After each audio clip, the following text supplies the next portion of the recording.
Hi, and welcome to Ministers of the New Covenant. Today we're going to be discussing how my wife Lorraine ended up having appendicitis, and it resulted in her appendix bursting. So the whole time span of this taking place was, as the healing took place, it started to kind of dwindle out slowly. So it was about 3 or 4 weeks, I believe, in total. So if any of you are dealing with this, we're going to give you some information right now on how we dealt with this naturally, and how in our home, let's put it this way, because of statistics, a lot of doctors end up causing people to die, and so we obviously didn't want that to happen. We don't want to die. We want the best health care, right? Yeah. So it started out basically, I started getting sick. It started just like a UTI. Like, I thought that I just had a bad UTI that like wouldn't go away. It was like that for like probably 5 days. And then after that is where it really turned bad. Because before that, it was a very painful UTI. So, and before this, our daughter had been very sick. And her sickness that she had actually started the same way, with like a UTI that just was like relentless. It wouldn't go away. And so we were kind of like already like on edge, like, oh boy, what's next? Because she was sick for weeks on end as well, and she got very sick to the point where we almost had to take her to the hospital. So and she was losing weight and everything, and then she had just got over this, like, I don't know how long before I started getting sick. Not long. maybe 2 months. Yeah, not long at all. Mm-hmm. And then I started getting sick, and mine started out the same way, but it's like they started out the same way and then they kind of went different ways. So it's kind of strange. So we're not sure exactly where all that came from. But basically, for those that wonder, I have notes here, but how do we know that I had an appendicitis? Okay. So first of all, an appendicitis just means that your appendix is like inflamed and there's like an infection in it. It doesn't mean that it's ruptured, which I didn't know right away until I started doing some research. And so I had like basically all the symptoms, I guess you could say. Like I had, well, it says here you can have constipation or diarrhea. In my case, I had constipation. I already had trouble peeing, but now I couldn't, I was constipated. I had a fever that would not go away, and I don't even think it went away when I took. I don't even think it went away. Kid in the other room. I took like aspirin a couple times to try to just take care of the fever, and it would not go away. The fever would not go away no matter what. I got very hot, actually, and then they say nausea or vomiting, lack of appetite. I had a lot of nausea. I had absolutely a lack of appetite. I couldn't eat anything, so I didn't eat hardly anything for like weeks, literally on end. These symptoms were the things that started to tell us this is not like the flu or something like that, because it was progressing to different things. The fever wasn't going away.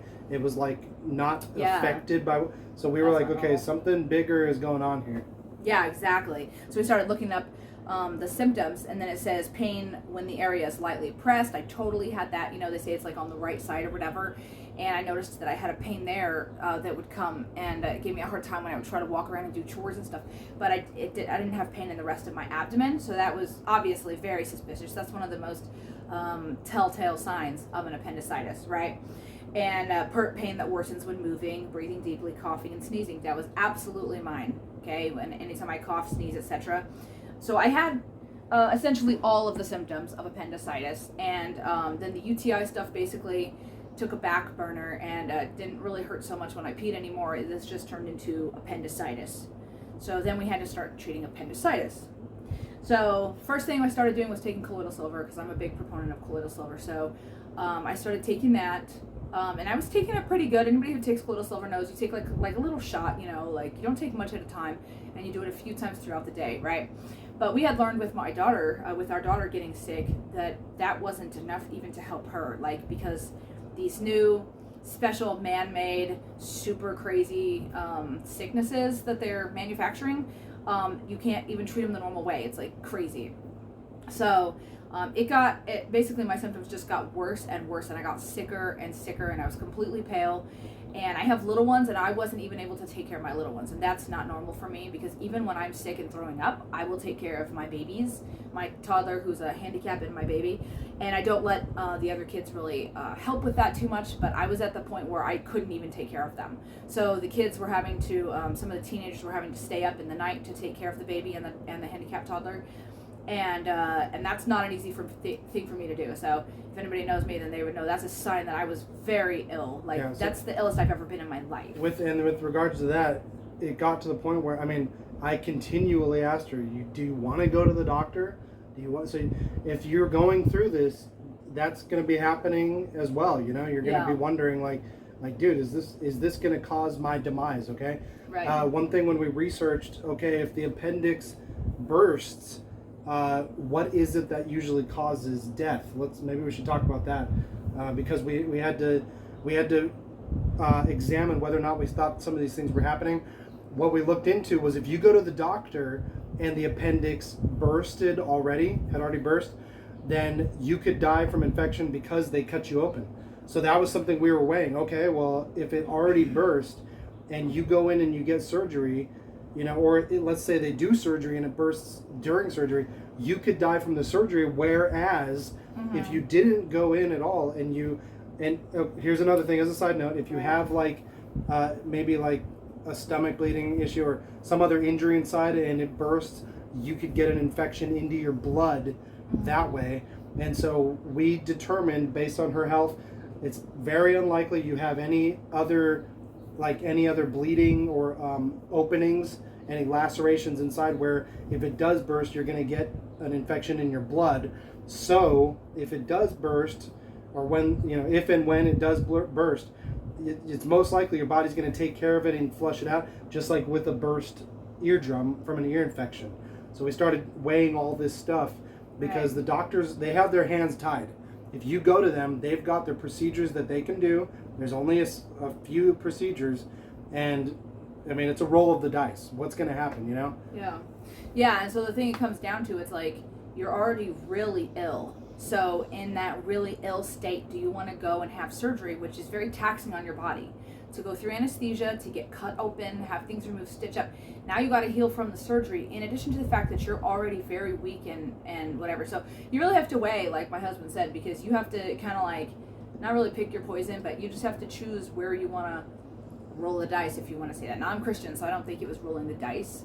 But I was very tempted a few times to go to the hospital, but the thing is that I don't want to do that. In this day and age, ever since 2020, and all the crazy stuff that's been happening, I don't trust hospitals, and I don't trust the healthcare workers. They have betrayed the regular people throughout this. And really, they've just shown what I think they were like the whole time. But people, put way too much trust and faith in that system. And I didn't want to go that route. I really wanted to just trust the Lord and treat myself naturally, period. And because the thing is that at the end of the day, if you end up going, or for me, if I ended up going, what I had to weigh was, okay, if I go, and if I get even more ill while I'm in the hospital, they are not, because of all these protocols they've made and stuff, they're not even going to let my family in to see me. So essentially, I could die in the hospital without seeing my baby, without seeing my handicapped toddler. She's blind. And for me just to be gone all of a sudden, And then, of course, my teenagers and my husband, I would essentially die alone in the hospital. And they wouldn't have any closure because none of them got to see me, because they don't even let you have an advocate these days. So these are the things that had to come into my mind when I was weighing a decision. I was like, well, come what may, I'm not going there. And along with that too, if they do the surgery before the appendix bursts, that they're going to remove your appendix, right? That's very common. We all know about that. And then you don't have an appendix anymore. What does an appendix do? Yeah, so the appendix, when we looked it up, they don't know exactly what it does. Go figure. They know so much, but they don't know that, right? And but it's associated, they believe, with your immune system and with storing like your natural probiotics and things like that in your body. It stores that. It's like a little holding cell, and it's supposed to be between your large and your small intestine, like this connector.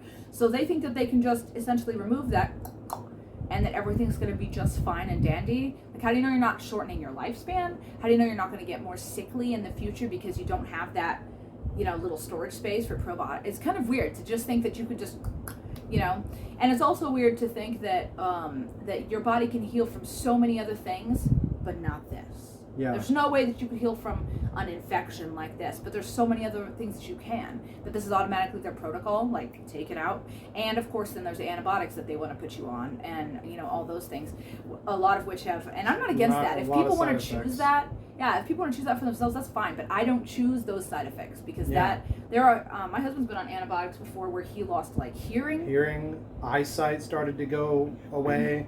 Yeah. I mean, it's not something to play around with. It's antibiotic. Right. You guys, we all know those things kill like everything. Right. And that's the way that these guys do things in the medical field. Kill everything, and let's see if we can start over with whatever your body can manage to muster up and fight back to live. That's not the way to do things. Right. We can add more good things, and as we get into some of these good things that we did, we're going to have to use some code words and break up some of the words in between so that this video doesn't get taken down, because who's they? We all know who they are. They don't want us to talk about these things. They have an agenda against us. That's okay? right. So we're gonna, if you're trying to actually help yourself out, then pay close attention to the words we say and use wisdom, and you're gonna understand what we're talking about. Okay? Yeah, and I'm gonna share a link in the description also, which is the website that I went to that gave me most of the remedies that we ended up using. And of course, we have to say we're not medical professionals. We're not giving you any medical advice at all. And if you get an appendicitis, you should probably just go down and let them cut it out of you, and you'll be just fine. That's the way to do it. We're just giving you our experience, you know. Trust the doctors, But you should probably trust the doctors, even if we don't. You should do that, for your safety, because they do everything in your best interest. Because these people are humanitarians. Anyway, we just want to promote them here. That's really. So after I got really sick. I was probably sick for I think at least a week before it actually ruptured. Because I think because from what I read online, it can rupture pretty quick, like within like 48 to 72 hours after getting symptoms and stuff. Mine was much after that. I think because I delayed it so much by taking the colloidal silver and stuff like that.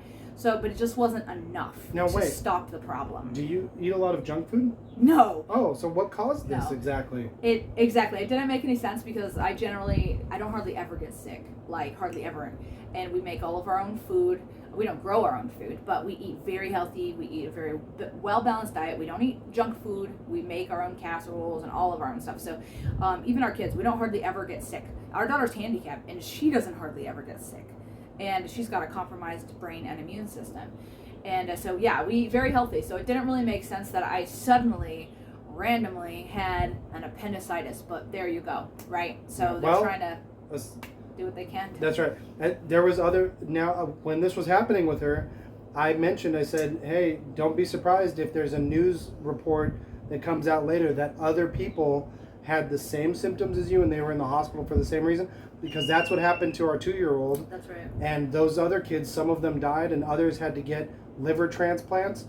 And the thing is, these guys are potentially causing really bad symptoms that are getting just for the simple fact to get you into the hospital. Okay? Mm-hmm. And it just so happens when she got through this, I mean, we almost lost her. It was bad. It's serious. But there was news reports that all of a sudden all these people, there's a high influx in the hospitals of appendicitis. Yeah. And I told her about it. It was like from the time that she had got it until the time when, like, the 3rd week was when she started to do better and she could kind of drive and get to the store again. That's when the news report came out. And I was like, there it is. There it is, totally told her about it. We saved it and everything, so. Yeah, so the thing is, just to give you a little perspective, I've been watching some stuff lately, doing some research on World War II and Nazi Germany and all that stuff. And survivors from that, like from those camps and stuff, there was this woman who had taken care of one of the survivors, and she said that to his dying breath, basically, this old man, she was like a nurse who took care of him, and she said to the end he was petrified of going to hospitals because he knew what that meant. When you're in these camps, they had hospitals there, and he knew what that meant, that you were quite likely going to be selected, and then you would be gas chambered. So that's what he associated hospitals with.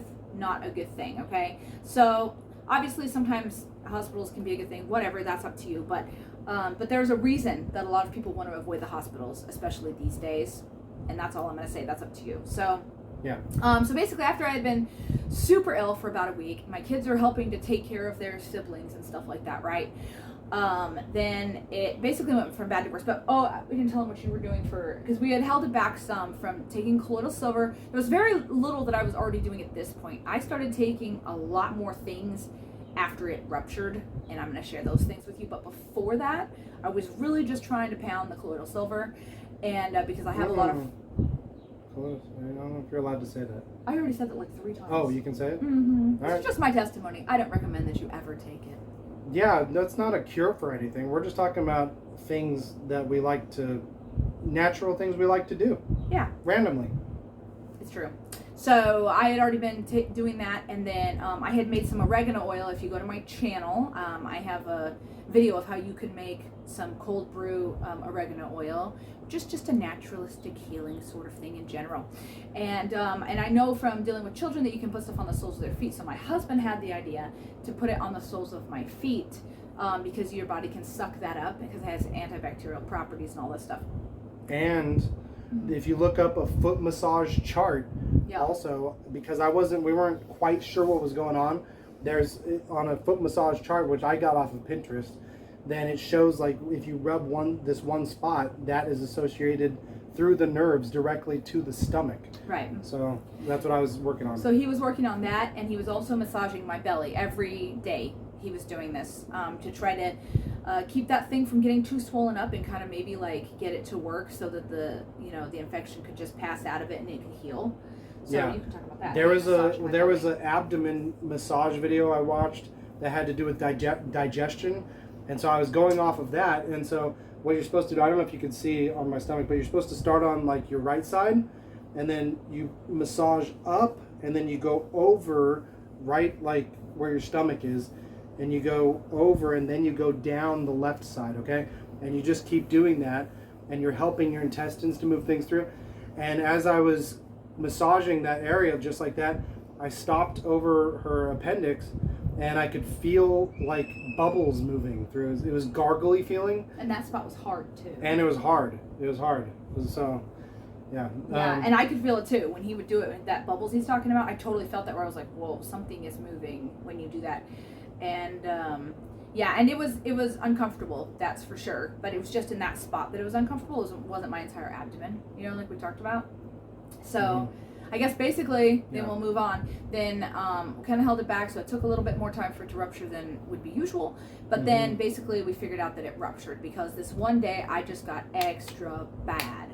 Like I was super pale, and it was actually in the evening when he was gonna do a massage and stuff like that, and I just like tanked. And you could tell that something had changed. Like my fever went way up. I was completely weak and pale, and I just felt like I literally felt like I was dying. Like I actually did, and I don't exaggerate with stuff like this. So normally I just soldier through, but I felt really horrible. And then the pain. And I read after this. I didn't know that in advance. That symptoms of it actually rupturing has to do with pain going from that one area to like your whole abdomen, kind of a thing. And that absolutely happened to me that night, along with the other symptoms that I experienced. And then my stomach got bloated, like where my husband was even poking at it. He was like, what the heck? Because my whole stomach was just the bloated. whole abdomen area got bloated. And we were praying a lot through this whole process. Yeah. We haven't mentioned that to this point because that's what we start with. Standard. Yeah, we pray all throughout. And so, but the thing is too, what our basis is when we're praying, especially for healing and stuff, we understand that the Lord's will is going to be done no matter what.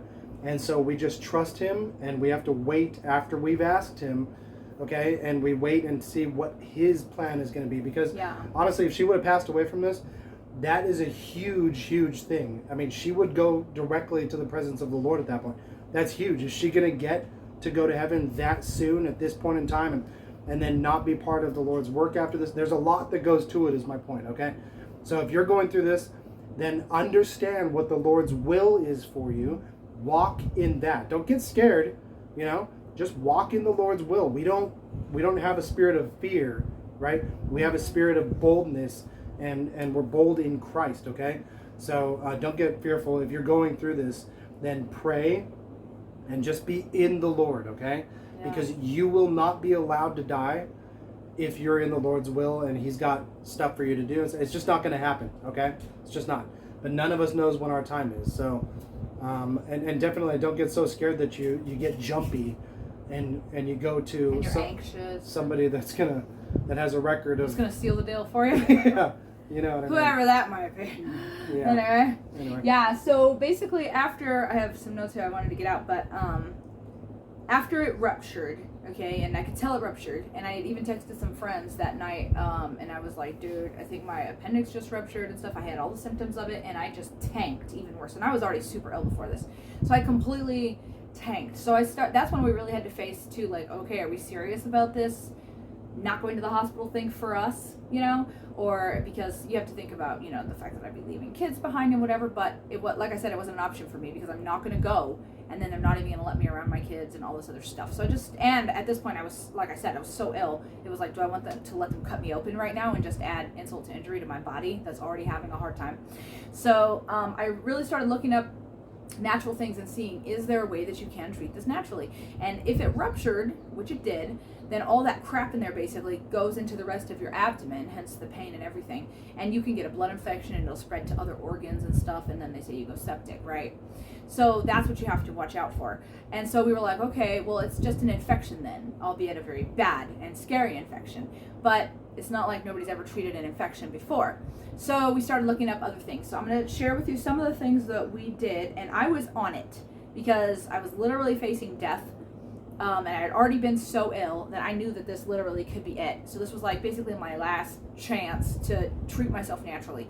So I wrote up a regime for myself, and like every hour or 2 hours, depending on which thing it was, I was literally taking stuff, like constantly. So, and even in the night now, at some points. If we're going to share a list of anything with you, at this point, because of terms and everything on this platform, we have to say that this following list has nothing to do with treating anything. Nothing. Okay? Yeah. Now, remember what I said, you have to use wisdom when you're watching this video. And so, here is a completely random list that we're going to read to you of things that some people just randomly like to do for health purposes. Yeah. So, the colloidal silver I had been taking, I was like, I've got to ramp it up more than that. So I literally took my water bottle and I filled it with colloidal silver, and we make our own, so I can just have it, you know, as much as I want by the gallons, right? So I literally filled up my water bottle, and that's what I drank throughout the day. Like literally, I just straight silver, not even water, okay? And then but then every 3 or 4 hours I had to drink like a big thing of warm water. So I would have that every so often, but then in between it was nothing but just straight silver, silver, silver constantly, okay? And this, you'll find this at the link that I told you that I'm going to post in the description. I had ginger and turmeric tea, like 4 times a day, which I made myself fresh, not from a tea bag. I had fenugreek tea. Fenugreek. Like every couple hours. If you decide to drink the fenugreek stuff, I mean, and I encourage you to try the fenugreek stuff. I think it made a big difference. Yeah. Oh man, it makes your skin smell. Oh my goodness. Like fenugreek tea. Yeah. Everything's fenugreek tea after that. So, and then a glass of milk, which I thought was interesting. It's something that was posted online that people use, and you drink literally a glass of milk every 2 hours. Just another glass of milk. Like, who knew milk could be so healing, right? So much for veganism. Anyway, and then we had the massage that was going on, and then garlic. Fresh garlic, which is one of our most important straight raw garlic things. Yes, correct? Straight raw garlic that's like in the clove still. You take it out of the clove and you eat it raw. But you can have crackers, I think. Yeah, you can have crackers. That's right. I would. It was pretty strong for me, and I don't really like crackers, so I would take just that. But I didn't have an appetite, so I had to eat something and choke something down. So I would take just a little bit of like leftover beans in the fridge or something like that. And then, actually, I did salad quite a few times because they said salad is really good for you. That's what I did most of the time, but I did beans later on. But I would just chop it up and put it on a tiny salad, and then just that fresh garlic on there, and did it 3 times a day at least. Like, it's very powerful, but you got to be on it. You can't just like have it once and expect. Don't try to cheat it and try to get garlic pills. Yeah, garlic pills don't work. Don't do garlic pills. They don't work. And you got to have the fresh stuff, and I wouldn't take pre-chopped or anything like that. No. It's got to be straight up from there. You're going to have horrible breath and that's okay because you may not be dead. So, anyways, essentially that's what we started doing. I was on this very tight regime of all these things, and by the next day, I was feeling a tiny bit better, which I thought was odd, like after a rupture, because I had got so bad. Boom! And then the next day, I was just a hair better, and I kept on that stuff. And the next day, I was a little better still. And then I just continued to improve after that. And then sometimes it would kind of stay at a standstill, and after a day or two, then I would get better again. It was quite a long process, like my husband already said, like probably 4 weeks in all, from the very beginning to the very end, until I was, really functioning as a mom, like I had been previously before my illness. So it was a very long process, but I got 100% afterwards. Like I feel 100%, and have felt that. This was a couple months ago. What else did you want to say? I'm trying to remember. I think that's pretty much it. Yeah. So if you get an appendicitis, go down, let the doctors cut you open and rip out your organs, and probably everything is going to be perfect. Yeah. Trust doctors. Yeah. Trust YouTube. Mm-hmm. Trust their terms of service that prohibit anybody from talking about anything to help one another. That's right. Trust. You're not allowed to help each other. Yeah. So do that.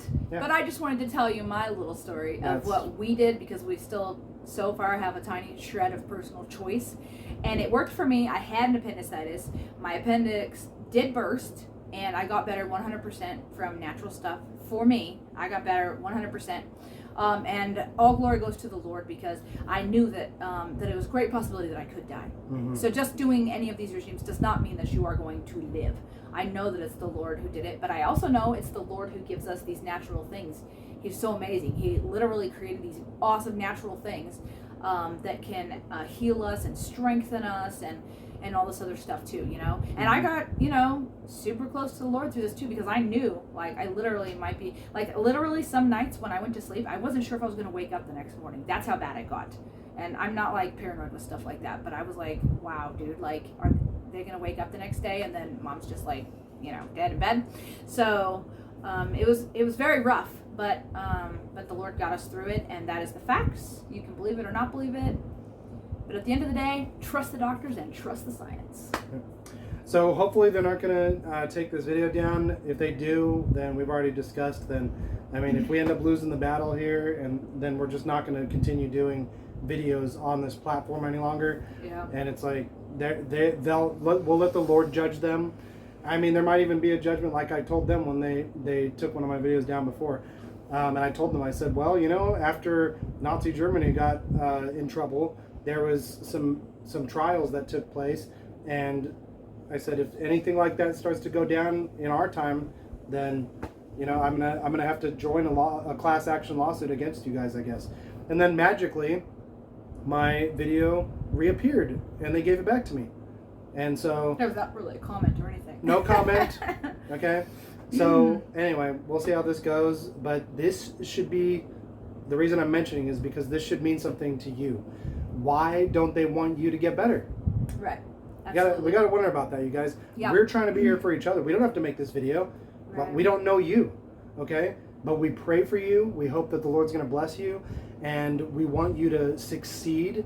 And that's why we're going through all of this, and we're trying to give you the best things that we've found during some experiences. I can't even say everything I want to, but anyway. I think we're going to close with that. Did you have anything else to say? I would just suggest that you go to the website that I posted, okay, or find your own, So far you can still Google things. Yeah, definitely. Go and find stuff while you can, because we don't know what's going to happen as far as the grid and all this other stuff. And if you or somebody that you love has any kind of symptoms, you want to already know some resources, So I try to accumulate more resources and knowledge and information now, so that I know how to treat, when the time comes, So that's what I would say, is just take advantage of the time now. If you think that you have any symptoms of this, or a family member, or anything else, or maybe it'll be in the future, well, take the time to write it down now. Why not? Piece of paper. Your phone might go dead. Yeah, exactly. People waste time on so many other things, TikTok videos and all this other crap. Maybe take some time to prepare, because these kinds of things keep going around, these sicknesses. So that's right. That's all I'm going to say. All right. God bless you guys. Thanks for watching.